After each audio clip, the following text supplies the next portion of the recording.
Ang scarcity ay kadalasang humahantong sa isang systems archetype na tinatawag na the tragedy of the commons, kung saan ang mga individual na naghahangad makuha ang kanilang fair share ay sa huli nagdudulot ng pagkaubos o pagkasira ng isang pinagsasaluhang yaman or shared resource. Ito ay nagiging all for one and none for all. Ibig sabihin, sa pagnanais ng bawat isa na makinabang agad, nauubos ang resource na hindi na rin napapakinabangan ng kahit na sino. Balikan natin, ano ba ang ibig sabihin ng systems archetype? Ang systems archetype, yan ay mga recurring patterns of behavior o mga paulit-ulit na galaw at reaksyon sa loob ng isang sistema.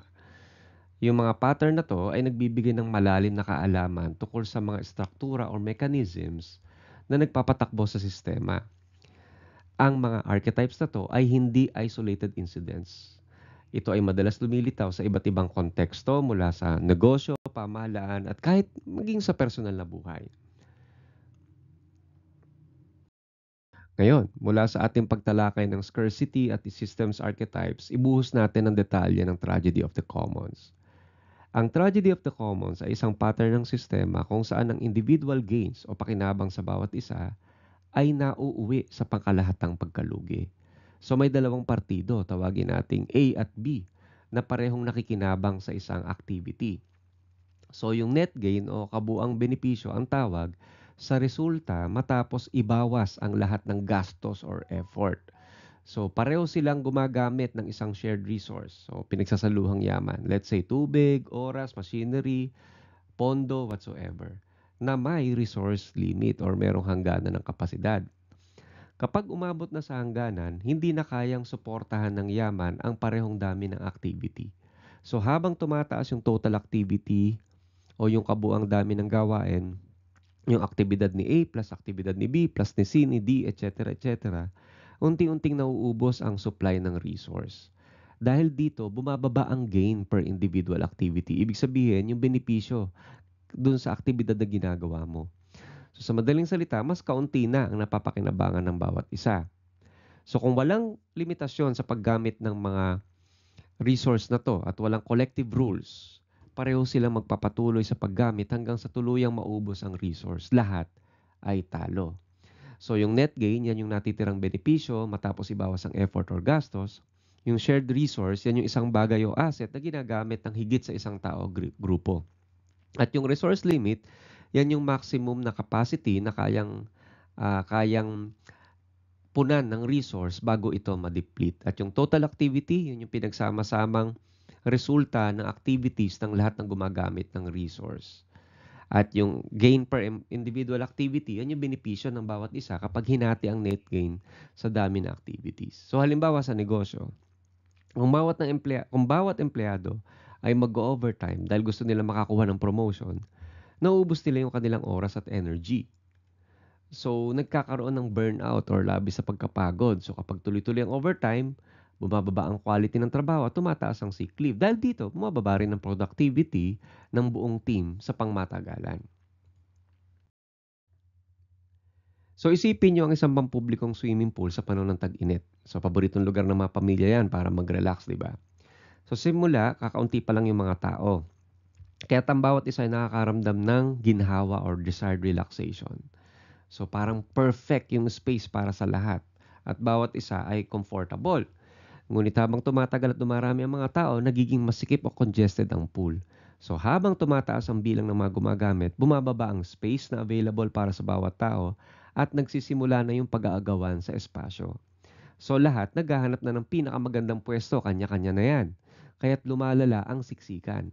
Ang natural na resulta nito ay pagbaba ng ginhawa para sa lahat. So nagkakaroon ng mga reinforcing loop. Mas maraming tao, mas masikip na espasyo. Mas masikip na espasyo, mas kaunting kaginawahan. Mas kaunting ginhawa, mas maraming tao ang umiiwas o mas lumalala ang agawan sa espasyo.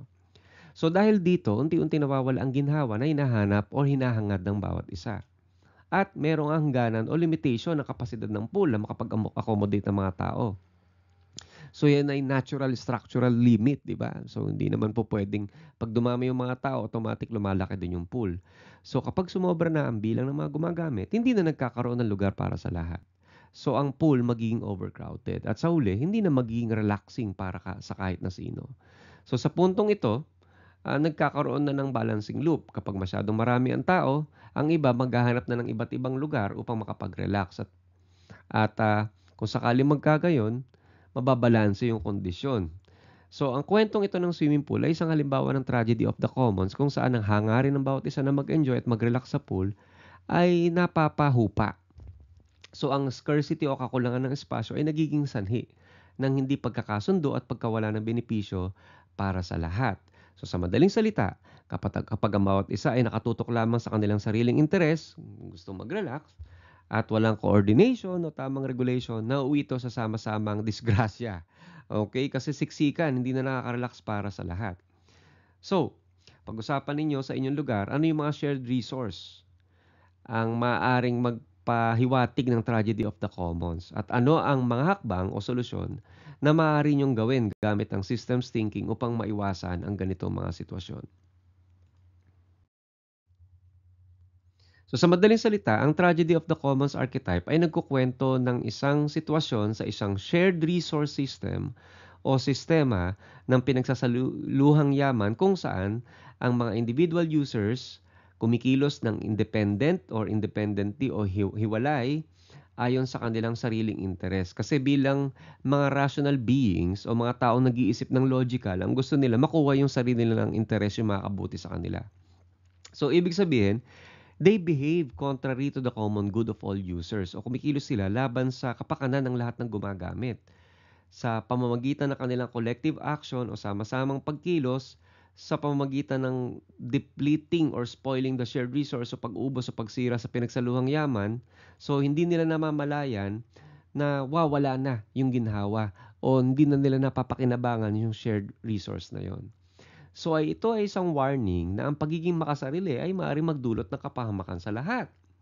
So kadalasan lumilitaw ito kapag walang clear ownership or hindi klaro kung sino ang responsable sa paggamit ng resource o walang pag-aalinlangan na gamitin din ang resource. So lumilitaw ito kapag wala ring sistema ng effective governance na nagpapatigil o nagpapaampat sa overuse. So halimbawa, kung ang isang negosyo ay may limitadong supply ng isang product, maaaring magdesisyon silang ibenta ito sa first come first serve basis sa mga loyal customers o sa mga may pinakamalaking halaga na handang bayaran. Isa pang halimbawa dito ay overfishing sa dagat. Kapag bawat mangingisda ay umuhuli ng sobra sa kota, nauubos ang isda para sa lahat. Deforestation, yung mga kumpanya ng troso, pinuputol nila nang wala silang reforestation plan, nauubos ang kagumatan. O halimbawa, air pollution no sa mga city centers. Kapag bawat industriya at motorista naglalabas ng polusyon ng walang limitasyon, napipinsala ang quality ng hangin para sa lahat. So, para ma-manage kung limitado ang yaman, tulad ng tubig, bakanting slot sa isang patok na klase, for example, o kahit ano pa man yan, kinakailangan magpatupad ng rationing or sistematikong paglalaan kung sino ang mabibigyan at sino ang hindi. Pero hindi sapat na hati-hatiin lamang. Ang paraan ng paglalaan ay may malalim na epekto sa pag-uugali ng tao at sa pangmatagalang katatagan ng sistema. So sa madaling salita, nakakaapekto ito sa human behavior at kailangan magtakda ng mga criteria kung paano talaga irarasyon yung mga resources. Halimbawa, sa mga papamaraan na to, first come, first serve, di ba? So kung sino yung unang dumating, unang mabibigyan. So madaling ipatupad at malinaw yung proseso nito. Pero anong problema? Nagdudulot ng magulo at agawan sa pila at hindi nito isinasaalang-alang ang tunay na pangangailangan. Pwede ring loyalty-based allocation. Inuuna yung mga tapat at matagal ng customer. So, pinalalalim nito yung ugnayan sa mga loyal na clients at binibigyan sila ng priority. Ang problem nito, paano naman yung mga bagong customer na pwede naman magdala ng bagong kita? Pwedeng price-based rationing at dito gumagana yung ating free market system. Okay? Anong ibig sabihin yan? Yung handang magbayad ang may kakayahang makuha yung resource. So nagsisilbi ang market signal. So yung presyo ang nagko-control sa dami ng demand. So again, yan yung ating free market system. Nga lamang, nagiging hadlang yan doon sa mga walang kakayahang bumili at nagdudulot ng hindi pagkakapantay-pantay. Pwede namang need-based allocation. Unahin yung may pinakamalaking pangangailangan gaya ng scholarship sa mga estudyanteng pinakamahina ang kita o pinakamahirap ang pamilya. So, pwedeng direktang tumugon nito doon sa mga mahalagang pangangailangan ng mga tao. Ang problema nito, mabagal yung process. Dahil sa masusing pagsusuri at documentation, sino ba talaga ang dapat unahin at bigyan? Ang tanong, sino pa yung dapat magdesisyon? So sa bawat pamamaraan, meron siyang unintended consequences. So kapag hindi napatunayan na hindi patas ang rationing, may posibilidad ng hoarding o pagtatago ng resources at pag-usbong ng black market. Kung masyadong mahigpit naman ang patakaran, maghahanap ang mga tao ng paraan para iwasan ito. Kaya bababa ang tiwala at suporta sa sistema. So ano ang posibleng solusyon sa tragedy of the commons? Ang posibleng solusyon kaya ay ang panghihimasok ng gobyerno. So ibig sabihin, aktibo bang makikialam ang pamahalaan? Kasi kung titingnan natin, ng gobyerno, may kakayahang magpatupad talaga yan ng mga batas at regulasyon upang siguraduhin ang patas sa paglalaan ng mga limitadong yaman. So halimbawa, kapag may kulang sa tubig, maaaring magtakda ang gobyerno ng rationing system para siguraduhin na lahat tigi-isang timba ang makukuha. Diba? Pero tandaan natin, ang mga yaman na pinag-uusapan ay hindi lang tangible resource tulad ng tubig at kalsada. Kasama rin dito ang economic wealth o yung kabuuang yaman ng bansa, pati na rin ang distribution ng kita at opportunity sa mga tao. Pero ang tanong talaga, totoo nga ba na magiging effective ang government intervention? So yun ang pag-usapan nyo kasi may mga pagkakataon na ang pamahalaan, yan mismo ay hindi efficient sa pamamahagi ng yaman o kaya naman ay may mga political influences na nagpapalala ng systemic problem sa halip na mag-ayos nito.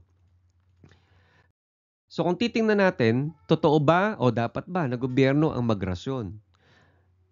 Siya ba dapat ang manguna sa paglalaan ng limitadong yaman? Kasi madalas, ang political status at ang kakayahang manipulahin ang proseso ng politika ang nagiging batayan kung sino ang unang makatatanggap ng mga yaman ng bayan. Ibig sabihin, ang mga makapangyarihang grupo at ang mga may malapit na ugnayan sa mga politiko ang kadalasang nauuna. So kapag ganito ang kalakaran, nauuwi ang maraming oras at pera sa paghahanap ng pabor sa halip na sa paggawa ng produktong gawain. Doon ngayon nauubos, nag-aasikaso tayo sa kung naghahanap tayo kung kanino tayo pwede magpalakas. Ang resulta ng ganitong pag-uugali ay corruption. Ang maling paggamit ng pampublikong kapangyarihan para sa interes ng sarili na nakakasagasa sa patas sa paglalaan ng yaman. So halimbawa sa Pilipinas, sa pagbibigay ng kontrata para sa mga public infrastructure projects, aminin na natin, madalas na panalo yung mga companies na may koneksyon sa officials, kahit hindi silang pinakasulit o pinaka-eksperto. So dahil dito, nadaragdagan ng gastusin, bumabagal ang proyekto at napapabayaan ang tunay na pangangailangan ng mga communities. Tingnan nyo yung mga kalsada natin.